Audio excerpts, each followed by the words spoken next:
1, 2, 3, 4, 5, 6, 7, 8, 9.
These mics are ready. Indeed, indeed. All right. Thank you.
Major support for Do the Math has been provided by Chevron, the Kern County Superintendent of Schools, Edison International, Valley Strong Credit Union, California Resources Corporation, Bakersfield West Rotary Stroop Family Foundation, Panama Buena Vista Union School District, Bakersfield City School District, Kern High School District, and AC Electric Company, with additional production assistance provided by these supporters of education in Kern County and throughout the state of California.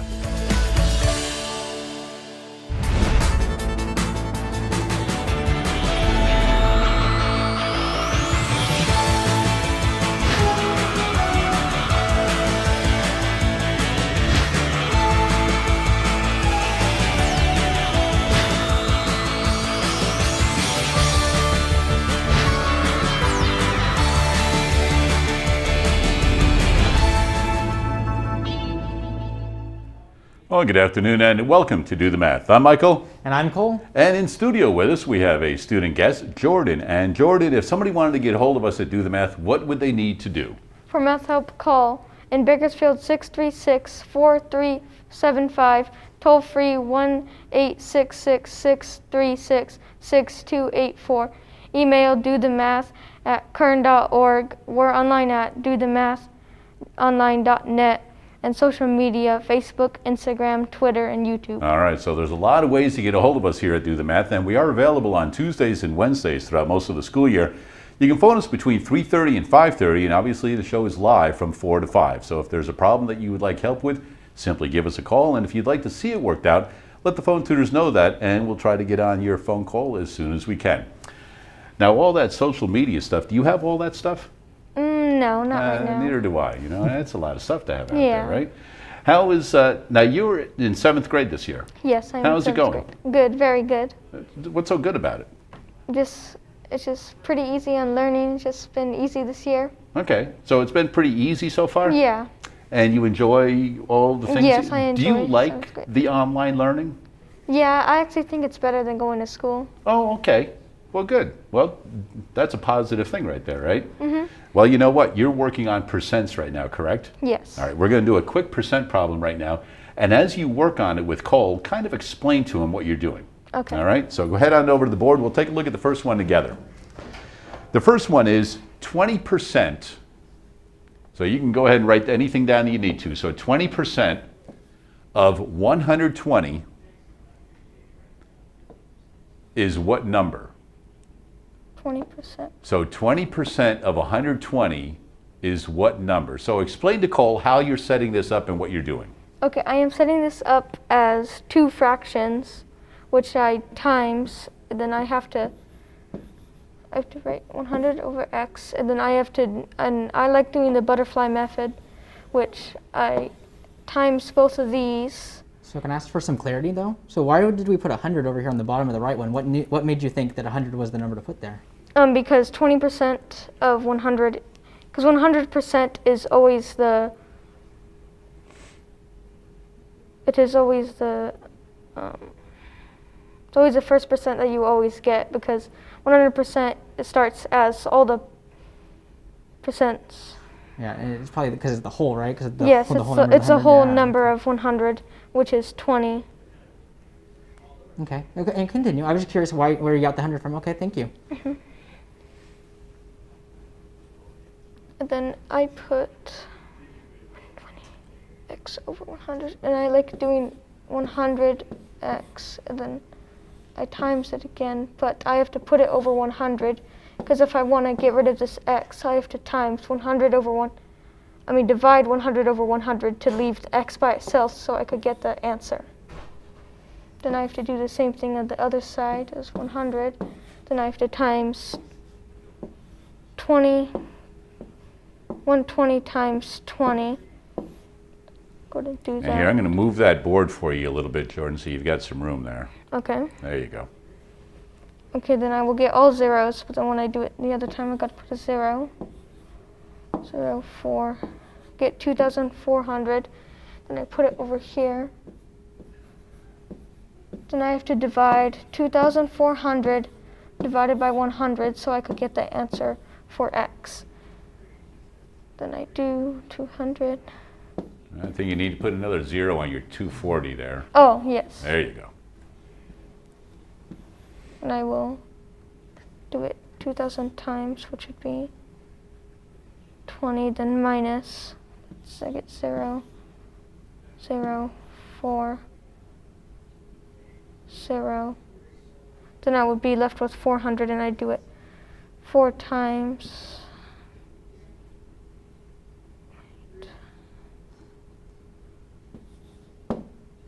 So you had said that on your first number here, whenever you had the minus 2,000, you said that was 20 times. How would I represent that? So it looks like you might have forgotten to put something across at the top there for yourself. Here. Wait.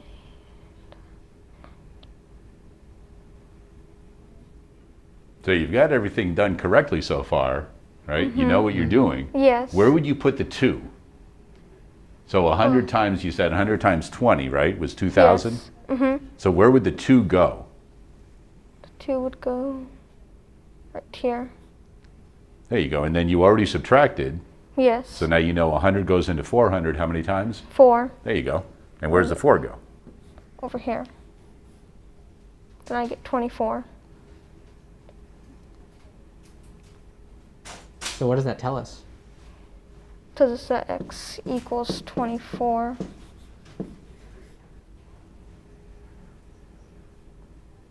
So does that make sense? Let's take a look at the problem again one more time. So it says 20% of 120 is what number? So if we start with 120, we're definitely going to want a number smaller than that, right? Yes. And we only want 20% of 120. Now here's another way you can think about it mentally, all right? Do you know what 10% of a number is? Yes, 10% of any number is you move the decimal over once. Right, so let's say we had 10% of 120, what would that be? 10% of 120 is 12. Right, and if we want 20%, all we have to do is double the 12, and what do we double 12 to get? When we double 12, what do we get? When we double 12, we will get 24. There you go. So Yes. that's another way that you can kind of look at it and go, yeah, you know what, it makes sense and I've got it. Yes. So nicely done. That's your first problem. Well done on that, young man. 636-4357 is the phone number. We do have phone tutors available until 5:30 this afternoon. Time now for today's Math in the News.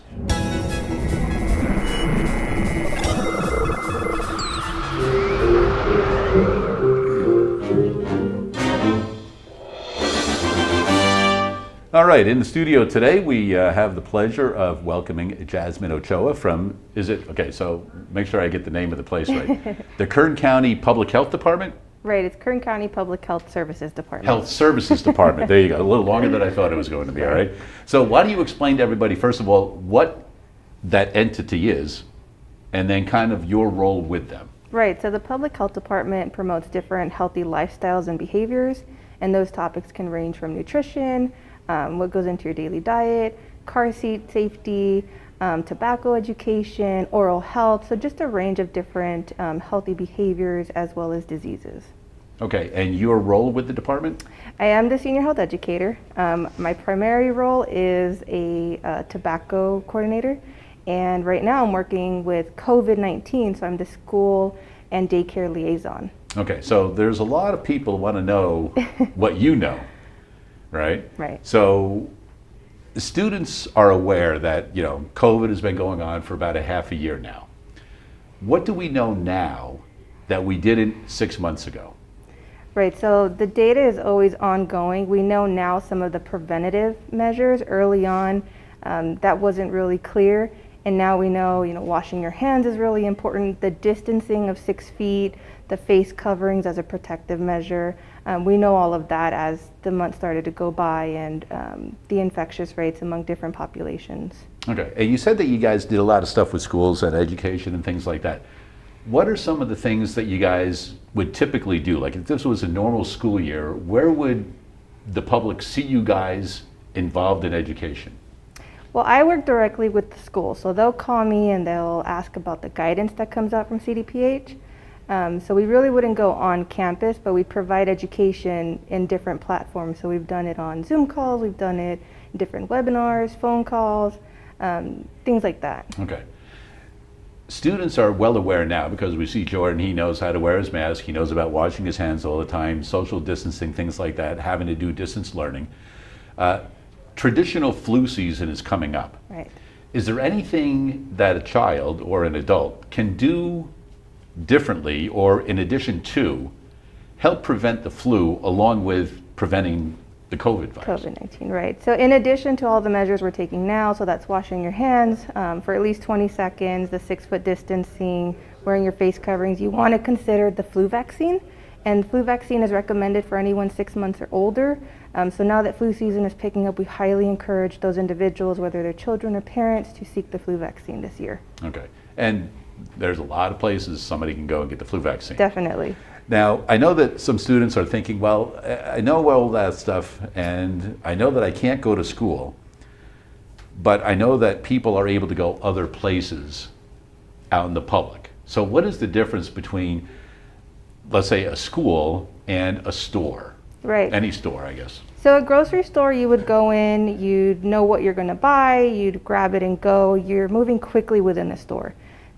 In comparison to a school, in the school you'd go for at least 8 hours a day. You're within your classroom for a couple of hours. So the proximity you are with someone else could be within 6 feet, and the duration is really the important piece. If you're longer than 15 minutes, then that increases your chances of being a contact. Whereas in the store, everyone's quickly moving. So it's not as likely that you would be within 6 feet longer than 15 minutes to someone. Okay, so there, I wasn't aware of the time thing, you know, like the 15 minutes is kind of a key there, right? Right, that's the definition of a contact. Okay. Well, that's good to know. So a quarter of an hour, you need to be moving and doing something else and going someplace else and things like that. Is there anything else that you would like the public to know, students or adults, that the department provides services? So the department in general, we have a lot of information on our public health page, especially as it relates to COVID-19. And a lot of our links are to the CDPH website. There are a lot of toolkits, especially for parents right now during these uncertain times, how to talk to your children, how to maintain healthy behaviors, maintain schedules, and how to understand the cues with the child so that they can understand what's really going on with COVID-19. Because I was going to say, that's another thing, the social and emotional needs of the children also. So are there things that your department provides also in that area? Yeah, we do education. I am the school liaison, so if any parent were to call and ask for Jasmine Ochoa, I'd provide that education. But as far as going out, we don't really go out right now in the community. Right. It's not really encouraged. But we do have those toolkits available, and the parental toolkit is extremely helpful for some of the parents that are still navigating through COVID, not really sure how to address it with their kids, how to talk to their kids about it, and we kind of discuss those things with them. Good, so those services are available, and the website that they can kind of go to start everything off with again is? KernPublicHealth.com. KernPublicHealth.com. Yes. All right, you know what, we certainly do appreciate you taking some time to come visit us today, educate us a little bit more. With traditional flu season coming up and us continuing to deal with COVID-19 and remembering all of those little things that we've been doing for so long now, and to kind of just make those a habit so that we continue doing those. And then just that important point, that quarter hour, that one is one thing I didn't know right there, so thank you on that. That is today's Math in the News. We do have phone tutors available until 5:30 this afternoon. In studio we have Jordan, and we're going to do a little bit more with percents right now. So, young man, are you ready to get moving? Yes. All right, head on over to the board. You guys can go ahead and clear that board, and I'll get the next problem ready for you.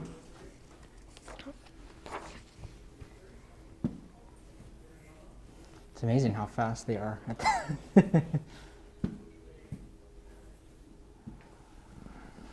right. Good job. All right, so here we go. Gregory predicts that 310 people will attend the spring play. So I don't know if you want to write 310 up there. Just anything that you think you may need, we'll go ahead and put it up there. There was an actual number of 220 people who attended the spring play. So they predicted 310 people would show up, and 220 actually did show up. So we want to know, what is the percent error, round to the nearest whole percent? Round to the nearest whole percent. All right, so I'll let you and Cole go ahead and work on that. Okay.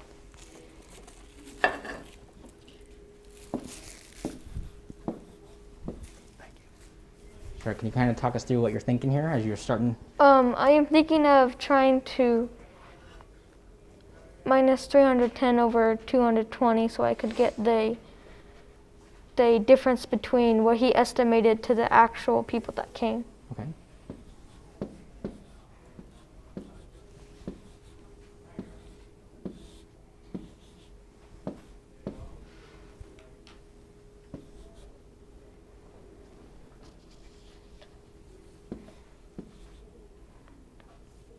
And I get 90.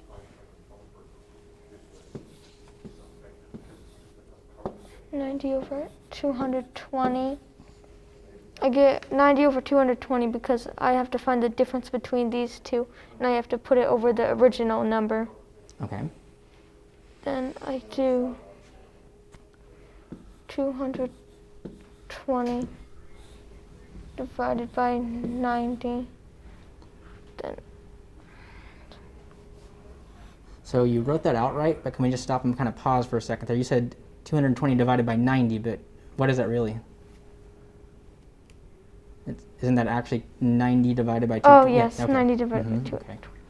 I have to put a decimal point because 90 is less than 220. Then I do 220.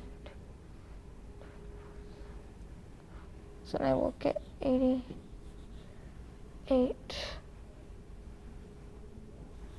0, and then minus that.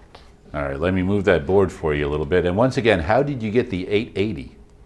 I did 220 times 4 because I realized that 90.0 is bigger than 220. So where does your 4 need to go? My 4 needs to go right here, but I have to make sure to put the decimal point. Then I do that.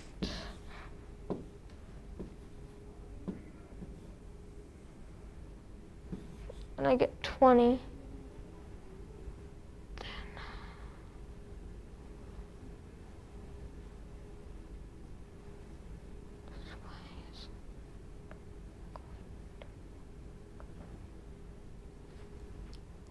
So what are you thinking? What could we do? Because now we want to know how many times can 220 go into 20?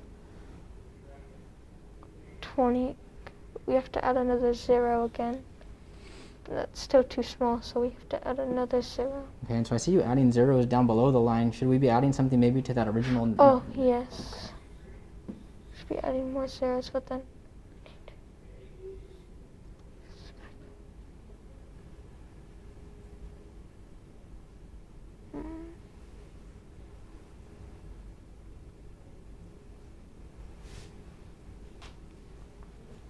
So one thing, don't forget, because when you had 220 didn't go into 200. So if it doesn't go into 200, what should go at the top? Didn't go to 200.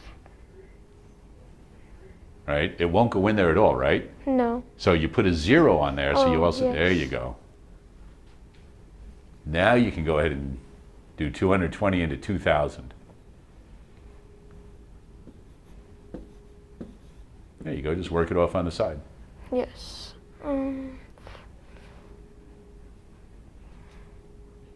Try 5.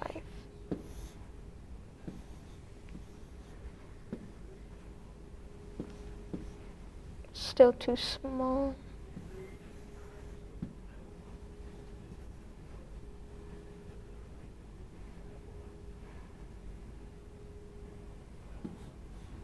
So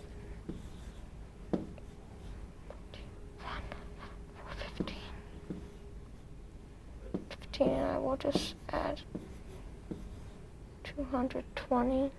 Can I move it again for you a little bit there? Yes, please. Thank you. 6, 7, 6. You think you can get closer? Yes, I can.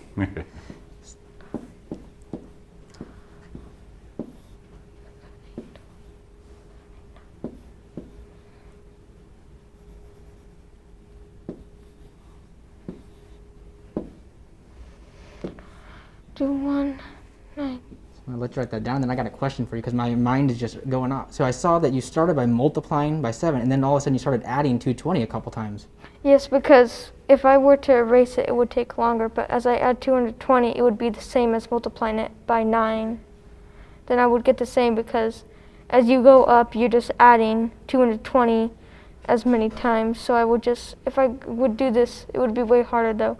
220 plus 220, 9 times, but it's easier just to do whatever number I'm close to, and then I just like to add, but I didn't know it was going to get this big. Mm-hmm. Yeah, no, it's a great strategy. I think that will save a lot of time too.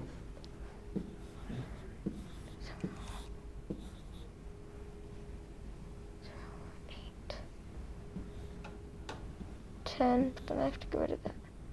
For a 9, give that a 10, 2, comes a 1 point.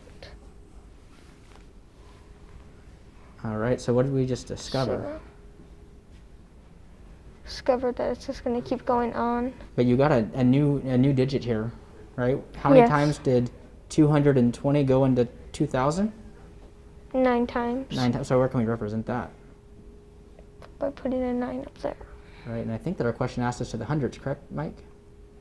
To the nearest whole percent. To the nearest whole percent. Okay. So, are we done, or do we need to keep going? What do you think? I think we're done. Okay, and why do you think that? Because we have 3 numbers and a percent is only 2. Then we would have to do, since this is a decimal, then we would move it over 2 decimal places, but then we have to do the 9, so this equals to 41%. Good. Great. I am very glad that you took that 40.9 and turned that into 41% and saw that that was the whole number. Because sometimes students work a little quickly and they don't realize they need to round and then round to the Yes. nearest whole number. Because if you put 40% up there, Then Is- it would be off by 1%. yeah, you're off by 1% and you can't be off by 1%. So that was a nice job that you did right there. Nicely done. And for your good work so far on percent problems, you've got yourself a meal courtesy of our friends at Grillenberger. So congratulations on that. Just a reminder, we do have phone tutors available until 5:30 most Tuesdays and Wednesdays throughout the regular school year. We got a special guest coming in soon to join Jordan here in a little bit. We'll be back with more right after this. Here we are taking another look at the sweet side of science. We're at Nestle Ice Cream in Bakersfield.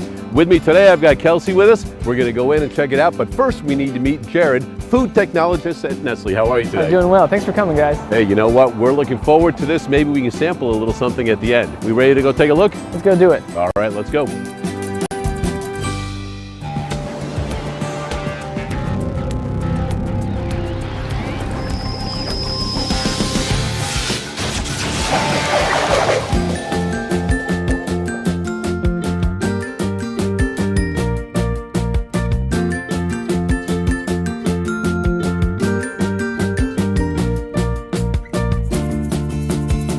Today we're in Bakersfield. We're at the Nestle Plant, and today we've got Jared with us. And Jared, what is your title here at Nestle? I'm a food technologist for Nestle Ice Cream. So you're a food technologist. That's right. What exactly does that mean? Because some students are going, all right, you work at Nestle, what does a food technologist do? Sure. Well, I guess you could say that we handle the science behind the food. So, food scientist, that was my degree. So what we do here is we develop and industrialize, meaning we scale up to big production levels of all of our ice cream flavors. So you get to come up with different items and different things and then right. see how they turn out. That's right. All right. Well, with us this afternoon also, we've got our student co-host, Kelsey. So what will we be doing today? So today we're going to get to see some new mixes being made. We're in our test facility. We'll see it go through the process from start to finish. And on the other side here, we'll get to see some mix being frozen into pints, so finished ice cream. All right, so the first thing we have to do is get the mix, right? That's right. Let's head over and see the mix. Okay.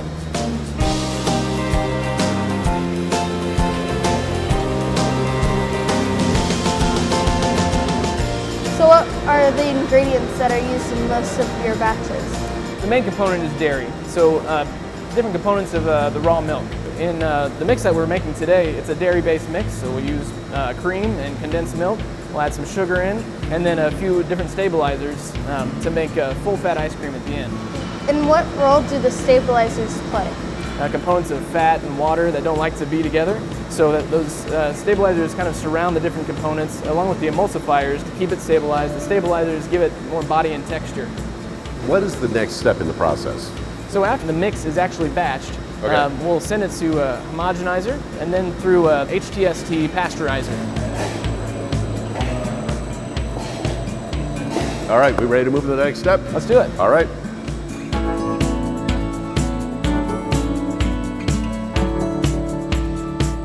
So we're at the flavor vats, and what's inside of here? So this is where we pull the mix in. As you see down here, there are some agitators, so these propellers down here. Once the mix is pulled in, those spin so nothing settles out. So we need to keep it under agitation so it continually mixes and stays homogeneous. So I can show you the mix that we just saw get batched is in one of our tanks here, right here. Nice and smooth. So you see just a little bit of foaming, and you get that little air incorporation when it's pumped over, but it looks good here because there's not a thick layer of foam on the top. So the foaming is just that air from going from one container to the next over? That's right. That's all that is? Yep. We'll keep the mix here for a certain period of time. Could be, depending on the application, could be as short as 2 hours up to 6 hours or overnight even to age the mix. Now a lot goes on during the aging process to set up the mix for freezing. Well, if we follow this one through all the way, we don't want to do the overnight one, so we'll go for the 2-hour one. What do you think, Kels? All right. Sounds good.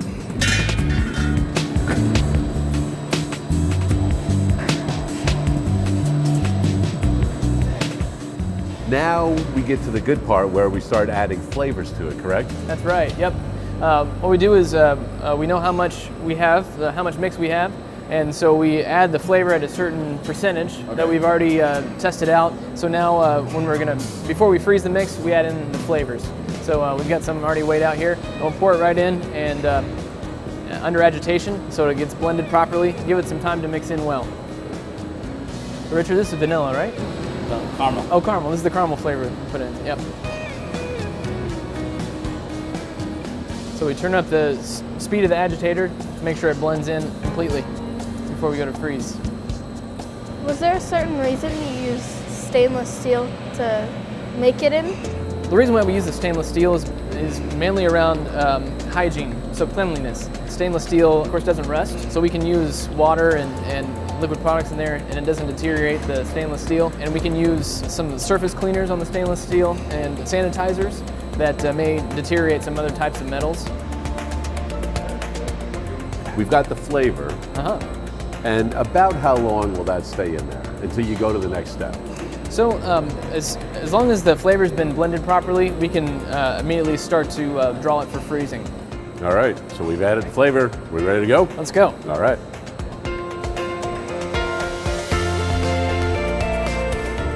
Yep, after flavoring the mix, next thing is freezing it. So as you see behind us here, we'll run it through one of our freezers. What we're running today is, of course, the mix that we saw with some caramel flavor. We've got a caramel syrup that goes into it, and then some chocolate-covered cone pieces added at the fruit feeder. The way it gets from the freezer down to the end here where we fill, a lot of processes go on. The first thing we do is actually freeze that mix. We want to send it through this freezer where we use ammonia to freeze the barrel. And there's a long barrel that we fill that mix into, and there's some ammonia that's enrobed on that barrel, and as it draws heat from that mix and evaporates off, and that's how we drop the temperature. So on the inside we have what's called a dasher. It's a blade. There could be 2 or 3 blades that rotate around the barrel and scrape off all the mix that's been frozen to the side and the little tiny ice crystals. That just keeps going and going and going until we get the amount frozen that we need. And you were mentioning a little bit about something about some of the ingredients that are going in here right now. So Kelsey, you want to hold your hands out right there and we'll take a little look. And what exactly is going into this right now? Yep, so this is what we're going to dispense through our fruit feeder. These are chocolate-covered cone pieces. We want our cones to stay crispy in the ice cream. So we want to cover it in a fat coating to provide a water barrier so they don't get soggy, so they'll stay a little crispy in the ice cream at the end. All right, so we've got everything going on in back of us, freezing, and then as it's coming out, finished product right here. If this were to get produced at a larger scale, say our factory here in Bakersfield or one of our other facilities across the nation, this would be an automated system. So it would look very similar coming out, but it would be automated on a table or a belt and rotate through, and it would be a lot faster than what we're seeing here. Now, these guys are manually doing this packaging. Are they also going to partake in some of the sampling while it's going on? We want to do one more thing before we actually taste it out of here, is run some samples through our micro lab to make sure that the finished product is safe to eat. It hasn't been contaminated throughout the production process. Okay. So we don't, not only do we do that here, but we do that in our production facilities before we ship out any product. All right, well, you know what? I know that we've got these pieces right here, and we can That's right. sample that right now, but what do you say we head over to the lab and sample the whole product? Sounds great. All right, let's head over.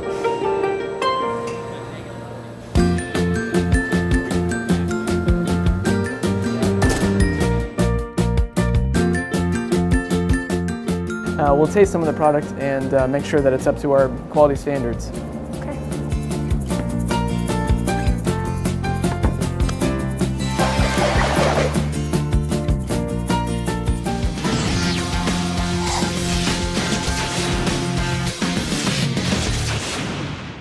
I can tell you right now, the only thing better than science is the sweeter side of science, and that certainly was an enjoyable trip that we had out there.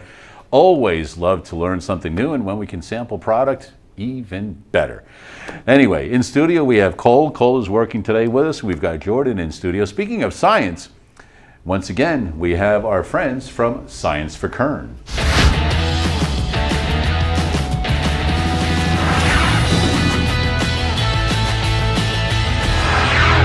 And Science for Kern is run by the Kern County Superintendent of Schools office. And with us today is Michelle. Michelle, how are things today? Things are really great, Mike. Good. Now, I know that the past couple of years you've been going out to schools and providing a lot of science education for students with hands-on activities. How are you guys dealing with things this year? Well, honestly, it's been a bit of a challenge keeping hands-on learning going with our Kern County students, but we have figured out a way. What we've done at Science for Kern this year is we've taken our traditional 10 units and we've retrofitted them for distance learning. And so all the teachers in Kern County now can check out the Science for Kern units, but instead of the units being packed to service small groups of 4 in the classroom, we've now packed the kits so that we have actual individual baggies for each of the students in the classroom to come pick up at school and then take home and do the science activities at home along with the teachers virtually. And we have one of those activities for you today. Good. Well, you've got Jordan right there, so we'll let you guys go to it. All right, Jordan, are you ready? Yes. All right, so are you ready to talk about electricity? Yes. Do you have any experience with electricity yet? Yeah, I think I got shocked before when I pulled out an outlet. You got shocked in an outlet. So how did that happen? I think it was like too much power that I was using in the outlet and I just unplugged it. And so what were you plugging in? I was plugging in a charger for my phone. Okay, and how did it feel? It was just a little light shock. All right. So when we think about electricity and getting shocked and that plug in your house, like the plugs here in the studio as well, we know that there is an electrical current Yes. flowing through the wall and through the cords and powering up all of our really cool things, including cell phones and other things that we use. So if you come on over, we have here on this side of the table some electric equipment and things like batteries. What do you think of batteries for when we think about electricity? It is for powering remotes, anything that we use that needs electricity to run. Okay, awesome. Great word there. So power, right? Yes, power. Can we call that our power source? Yes, we could call that our power source. Okay, and so we have some things here that could be powered by electricity, right? Got some Yes. light bulbs, got a fan, got a buzzer, and then we have these. What are we going to call those? Connection outlets, maybe? Excellent. We'll call them connectors. So if I was to ask you to take the power source, which is just a Yes. regular old battery, Yes. right? And one light bulb and a couple of connectors, could you make the light bulb light up? Yes. Give it a try. Hook it up and let's see what happens. And squeeze those. Excellent. All right. Awesome. So can you tell us a little bit about why you've chosen to, what you're thinking in terms of this setup you have going? I'm trying to get these because these are metal and this is metal, so it's going to connect and it's going to, the electric current's going to run through this wire. Then it's going to connect to the light bulb and it will light up. Okay. All right. I like the way you're thinking. All right. Let's see what happens. All right. And, whoa! Yay! Yes. Success. All right. So in the science world, we call this an electric circuit. Yes. And circuit is kind of like the word. Can you think of another word that's kind of like circuit? That this kind of looks like? Circuit kind of looks like a Circle. Ah, excellent. So a circuit is like a circle Yes. of electricity, right? Mhm. Can you break the circuit? Yes. Okay, demonstrate. Break the circuit. All right. So do you have any idea then what we call this? A So if this is called a closed circuit, okay, break it. it was be called a broken circuit. Excellent, close. This is called an open circuit, right? Mhm. So how come this doesn't work? It doesn't work because it's all running through in a circle and it's trying to power to the battery. But as this gets cut off, the electricity is stuck here and Okay. it cannot go through the circle. So do you think that there might be like electrons pouring out of there right now? Yes. Yeah, look at that. And they're invisible. Science is amazing. All right.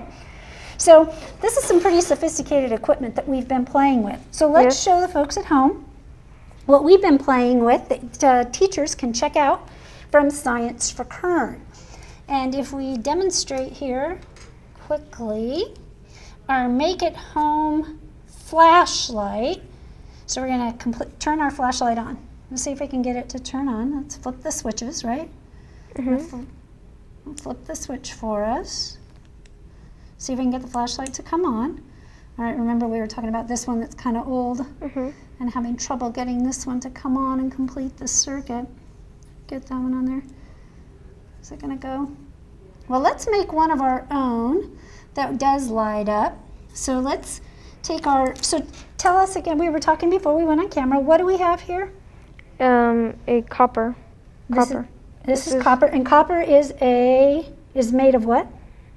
A kind of metal, right? Yes. And so we've already put our copper tape, right, on both sides. So what do we still need to do?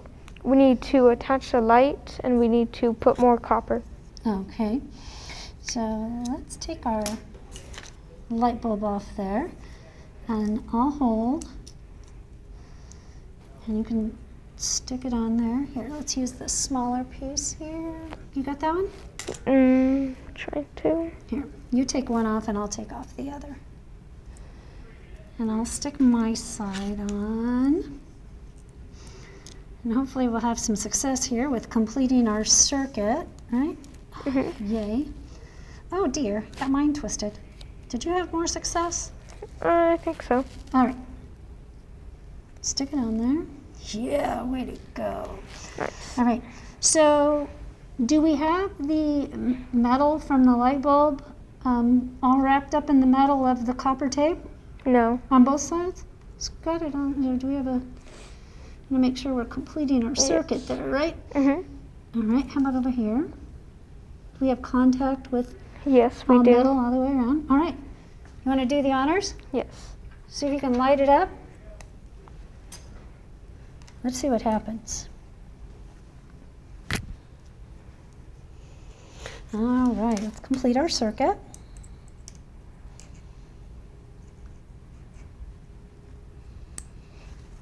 Is it gonna go? Almost there. Here, let's try it this way. Our light bulb may have not. All right, let's see if we can get it to go. Are we gonna go here, Mr. Light Bulb? No, the bulb doesn't want to work. Well, doesn't that figure? We had it turning on before we went on camera. So what do you suppose we should do to troubleshoot? We need to get maybe a new light. A new light bulb? Maybe it's our light bulb that's not working today on camera. So what do you think we should try that might get our light bulb to go? What should we try next? Should we see? Let's see. Did it go? No. Here. You pinch that way. Is it gonna go? No. All right. And do you see another light bulb on the table here? Oh. But we can say it was working before Yes, we it went was on working. camera. It was. See, So- and we know that light bulbs don't last forever, and probably right before you guys went on air and you did it, Yes. that was Yes. the last one I was going to do. So you All never right. changed Oh, that. Oh, there it goes. Oh, look at it. So tell us about why it's working. Woo! So what do we do? We flipped this the other way. We flip the battery. Is that what we did? Yes. Yay! And so tell us Yes. a little bit then about what's going on there with our circuit. Well, the battery is getting charged by this, and it's running through the copper, and it goes to the metal in here, and then it goes to produce a light. And we have success. You saved the day, Jordan. And back at you, Mike. There you go, nicely done. Now, sometimes people say in science, well, you had a lot of failures. Well, they weren't failures, they were steps to get to success right there. So it took a couple of steps, and you guys worked together, you did that. Very nice. Michelle, one more time, if parents or educators need some of these items that you're available to have them use, where do they need to go to? They're going to go to scienceforkern.org, and the reservation system is listed there for the teachers in Kern County. And for those teachers that are interested, we are still delivering our materials in the Science for Kern van, and the teachers can have the equipment for about 4 to 6 weeks. And we're still picking up equipment. It comes with teachers' manuals. We're good to go. There you go. Nicely done. Nice to see you guys doing a little bit with electricity and the circuits today that you were working with. Hey, we'll be back with more right after this.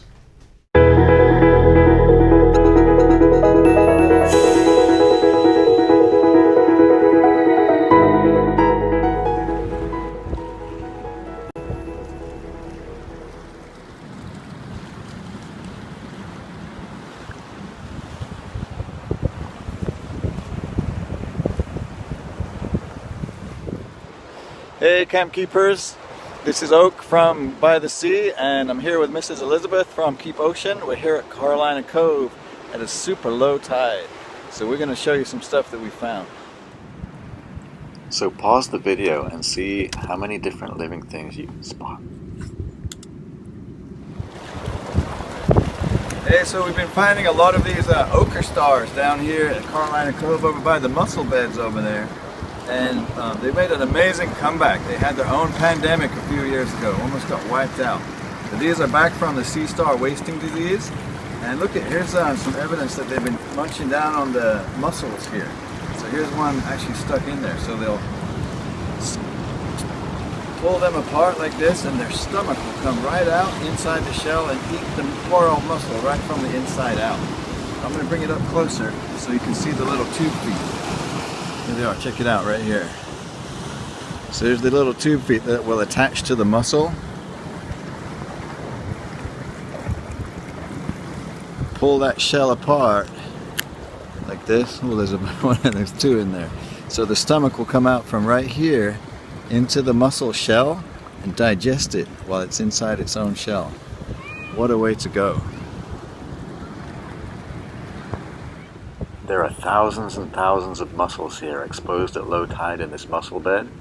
They are an Ochre Star's favorite food.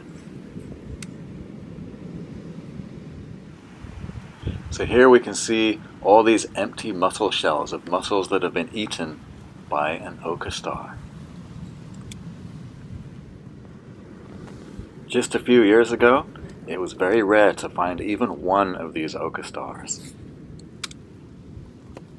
Now today, as we tour this tide pool, you can see they've made an amazing recovery, and we can find dozens of them throughout.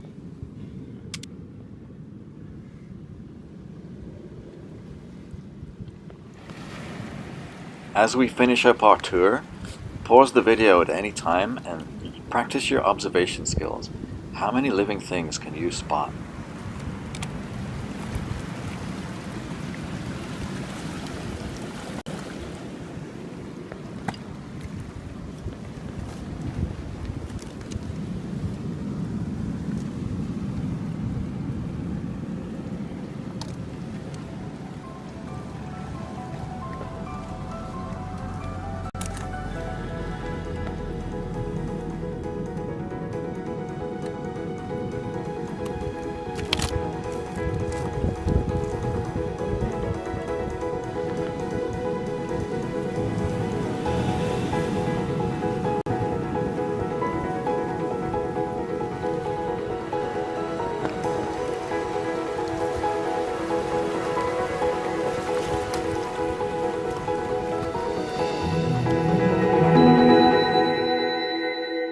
And there we go, a little more science with our friends from Camp Keep over on the Central Coast.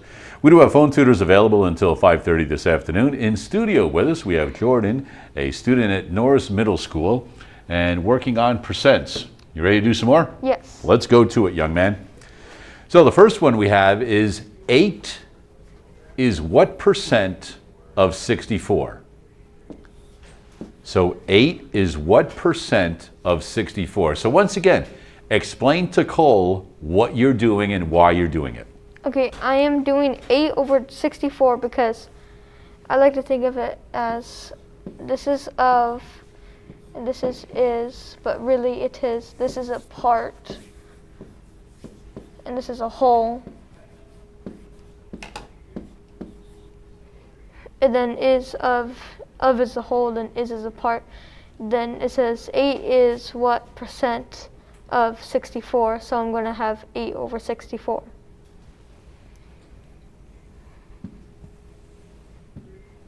Then I have to do times of what percent, so we have to find what percent, so I'm going to put 8x because we don't know the percent yet.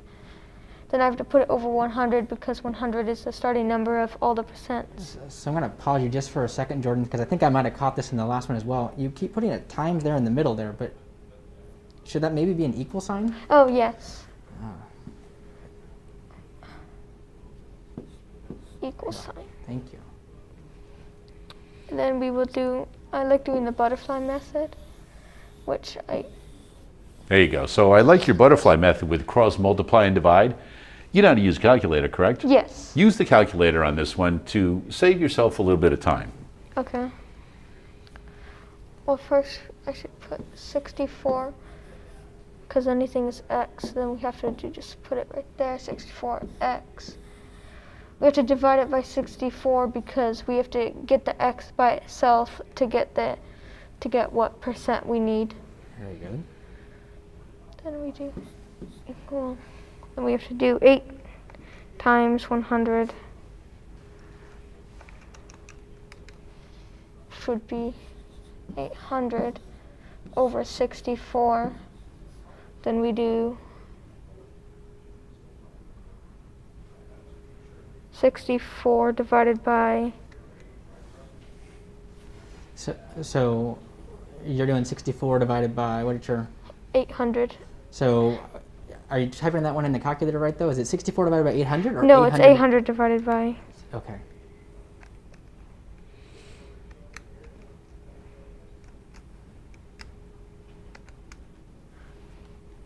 And then I got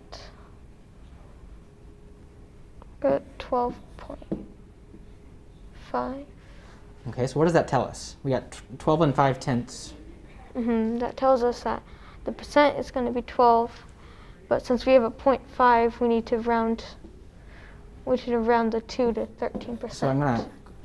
So I love how you rounded there, but did the question ask us to round? No, it did not. So I think we leave it as 12.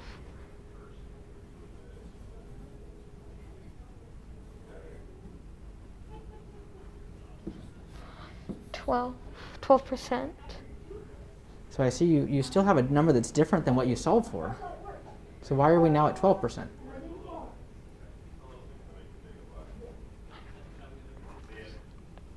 So can there be a 0.5%? Yes. Okay, so 12.5 is a possible Yes. number, right? Yes, 12.5%. There you go. Good. So 12.5% is the answer for that one. We've got 8 is 12.5% of 64. And one way you can think about that is think of a quarter of 64, right, is 16. Yes. That's 25%. So 16 is 25%. 8 is half of 16, so half of 25 is 12.5. Yes. So there's ways as you start working with percents that you'll be able to do a little mental math as well. Yes. All right? All right. It seems like you've got a pretty good grasp on this, and I'm going to give you 5 minutes to work on this next problem. Okay. Erase the board, young man. Here comes your challenge for the day. And I'm going to, so that we can only see the problem here, let's try this. All right. All the jelly beans in Mac's cup are red, yellow, or orange. So if you want to just put R, Y, and O up there for red, yellow, and orange.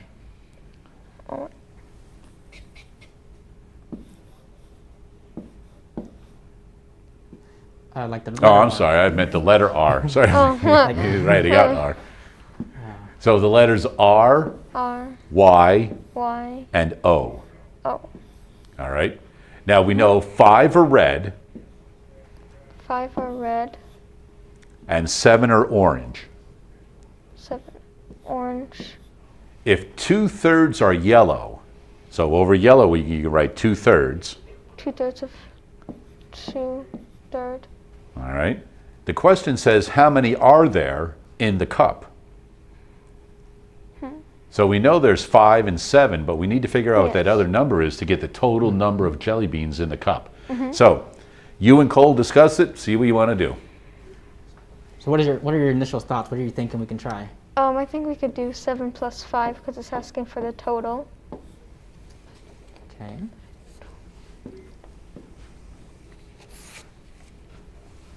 Then 2/3, I think we could turn that into a decimal form. So I want to kind of stop and let's think about this for a second.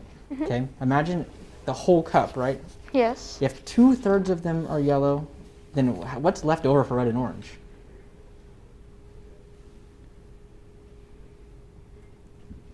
If I'm going to fill that whole cup. Here's an easy way to think about it. Make a circle. Draw a big circle. Cut it into 3 pieces. Whoop, you got 4 pieces there. Oh. Take out one of them. Yeah, just erase it. Yeah, there you go. That's the easiest way. Yeah. All right. Now, each piece of that is 1/3, correct? Yes. Okay. So take the information you have and fill it in. So you know 2/3 are yellow, yes. right? There you go. We have 2/3. And so what is in that last piece? What does that represent? 1/3. Okay, it represents a third. And so what colors are in that last piece there? Orange Okay, orange and? and red. So orange and red represent that last piece? Okay. So what does that tell us?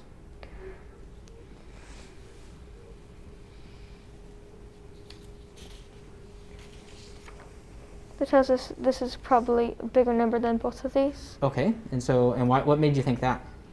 Because 2/3 of it is filled by yellow, but these are just left with the 1. And then they share the same number, which is 12. They'll be put 12 in here because, and then this is 2/3 of the entire jelly bean jar, so then this is going to be more than both of those combined. Okay, and how much more do you think it's going to be? It's going to be two-thirds more. Wait, no.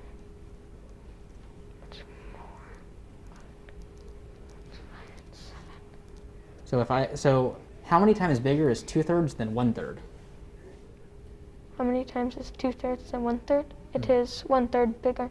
It's 1/3 bigger, right? Or Yes. maybe double? Yes, double. So now that you know that 1/3 is 12, what do you think the rest of that circle would represent? What number? Oh, both of these combined? Mm-hmm. It'd be 24. Okay, and why were you thinking that? Talk us through it. Because right here, when each of these are 1/3 and this is 1/3 of it, then it's 12, then we would have to do 12, 12, and 12.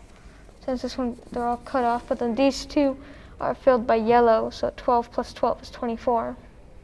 Perfect. And if I asked you, well, how many total jelly beans are in that cup, how many would there be?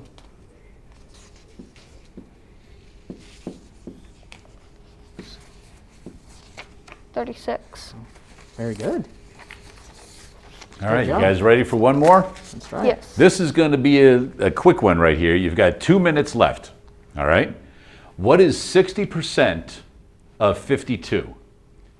60, So 60% of 52.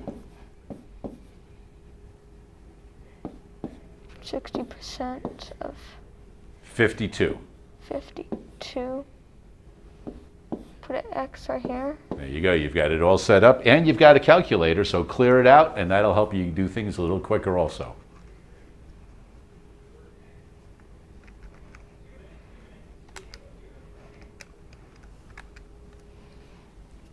$100 is 100x. So now I have to put it over 100 so I could get the x by itself. Cross cancels. Then I have to do 100 at the bottom. So I have to do it for both of the same side. I got 3,120. Can you quickly remind us how you got that real quick? I got that by the butterfly method by timesing 60 by 52 and x by 100. Perfect. Thank you. Beautiful. Then to do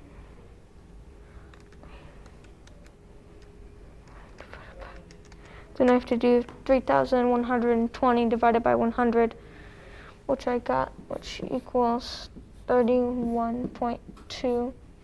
Then I have to do, that would convert into 31.2 for the is. There you go. That's it, There you right? go. Yes. Does that make sense?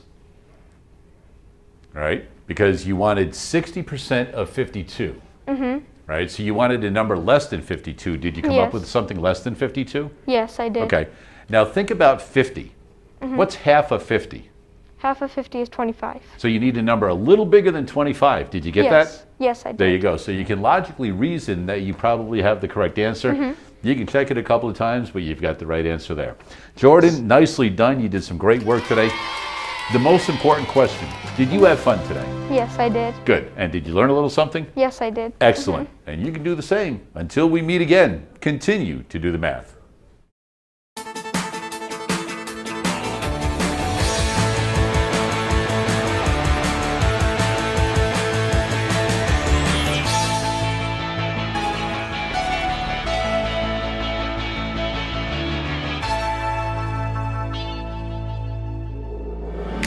Major support for Do the Math has been provided by Chevron, the Kern County Superintendent of Schools, Edison International, Valley Strong Credit Union, California Resources Corporation, Bakersfield West Rotary Stroop Family Foundation, Panama Buena Vista Union School District, Bakersfield City School District, Kern High School District, and AC Electric Company, with additional production assistance provided by these supporters of education in Kern County and throughout the state of California.